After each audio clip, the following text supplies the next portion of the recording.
Halo semuanya. Perkenalkan, kami dari kelompok 1. Di sini kami berkesempatan untuk mengunjungi salah satu KPP yang ada di Benoa, yaitu KPP Bali Fantasi Benoa Bay. Oke, sebelum itu perkenalkan, nama saya Ariel dengan akhiran 61. Saya Sinta dengan akhiran 39. Saya Mei dengan akhiran 80. Saya Raihan dengan akhiran NIM 98. Saya Monang dengan akhiran NIM 053.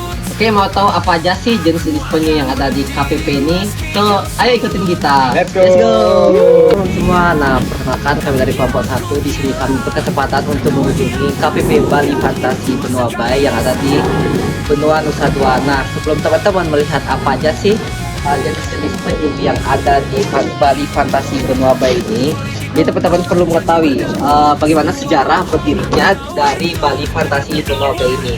Jadi KPP Bali Fantasi Benoa Bay ini sudah berdiri sejak tahun 2018, di mana digagas oleh salah satu komunitas yang ada di Benua Nusa Dua. Nah, jadi KPP Bali Fantasi Benoa Bay ini bersifat swasta teman-teman, jadi tidak ada dukungan sama sekali dari pemerintah, sehingga dari sumber pendanaannya hanya berfokus di sumber dana yang dihasilkan oleh para pengunjung. Nah, jadi untuk jumlah karyawan yang ada di KPP itu berjumlah totalnya dengan 15 orang, di mana sih terdapat manajer, ada juga para karyawan-karyawan yang bersifat freelance, seperti mahasiswa-mahasiswa yang mungkin saja bekerja yang ada di KPP Bali Fantasi Benoa Bay ini. Oke, mungkin kalau teman-teman ingin lebih lanjut mengetahui apa aja sih jenis-jenis penyu yang ada di sini dan bagaimana cara KPP ini untuk menjaga mereka agar tetap berkelanjutan, so ikutin kita selanjutnya. Dadah. Oke, jadi di KKP ini ada banyak sekali fasilitas. Yang pertama itu ada restoran. Yang kedua itu tentunya ada penangkaran penyu yang dibagi sesuai dengan peruntukannya. Ada yang untuk penelukan, ada yang untuk perawatan, ada yang di belakang itu untuk dia tuh lebih ke berbagai macam spesies dan jenis penyu yang ada di sana. Ini biasanya untuk penanaman telurnya kita taruh di bawah pasir ya, sekitar kurang lebih 1,5 bulan ya. Setelah 1,5 bulan mereka menetas keluar sendiri ya. Nah, setelah itu kita selamatkan dan ditaruh di box kecil seperti itu. Karena kalau di alam bebas mereka banyak predator yang memakan. Tapi kalau di sini mereka lebih banyak menetas seperti itu ya. Nah, setelah 2 minggu baru kita lepas ke alam bebas. Nanti kita bisa lihat telur anak penyunya di dalam. Jadi di sini ada jenis penyu yang ada di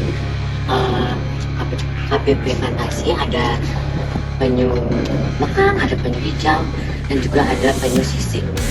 Nah, di sini bisa dilihat ada anak-anak penyu. Usianya sekitar 3 sampai 5 bulan. Terus kita di sini itu ada penyu. Jadi ada tag ini, berarti ini penyu yang hasil diselamatkan, kayak kena jaring nelayan gitu. Nah, itu nanti dibawa ke sini sampai nantinya. Nah, ini adalah penyu sisik. Yang membedakan dia itu kayak burung elang. Ini usianya juga 25 tahun, tapi size-nya itu lebih besar daripada yang lain. Ini itu ukuran itu beragam ya, berarti ada yang 50 sampai 70 kilo juga. Dan ini jenisnya itu penyu hijau ternyata. Nah, yang paling unik di sini juga ada kura-kura. Jadi apa bedanya kura-kura sama penyu? Kalau penyu itu nggak bisa masukin tangannya ke cangkang, sedangkan kura-kura itu kalau dia nggak bertahan, dia mau masukin kepalanya ke cangkang. Kan?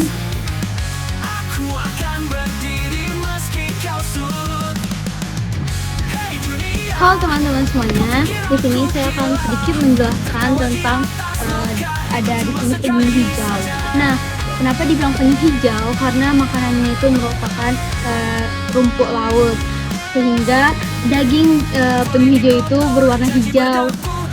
Di sini sekitar 40 sampai 70 tahun umur dari penyunya, dan beratnya itu sekitar ratusan kilo guys.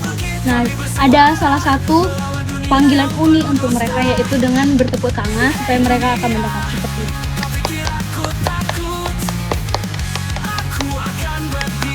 Nah, salah satunya seperti itu teman-teman. Apa sih apa aja infrastruktur yang mendukung bagaimana manajemen dari kehidupan penyu ini selama penangkaran penyu ini Bang? Di sini ada ownernya. Untuk ownernya itu hanya memantau untuk pemasukan dan pengeluaran sini ya. Jadi kita di sini yang merawat penyu-penyu di sini, seperti menguras airnya, seperti itu ya. Jadi ownernya tidak terjun langsung di sini, ownernya hanya mengecek income sama Jadi terkait bantuan, jadi terkait untuk infrastruktur itu menyangkut apa aja Bu? Mungkin terkait kolamnya itu bagaimana ataupun tempat-tempat lainnya yang ada di sini. Kalau di sini sih kolamnya itu kita biasanya yang bersihkan ya. Jadi airnya itu kita pakai air laut lah seadanya. Seperti itu. Ya Bu, tadi kan sempat dibahas mengenai tempat pemijahan telurnya. Itu bahan dasar dari tempat pemijahan telurnya itu apa Bu? Pasir. Jadi kita ambil pasirnya ya seadanya dari pasir sini, ya dari pasir-pasir terdekat sini ya.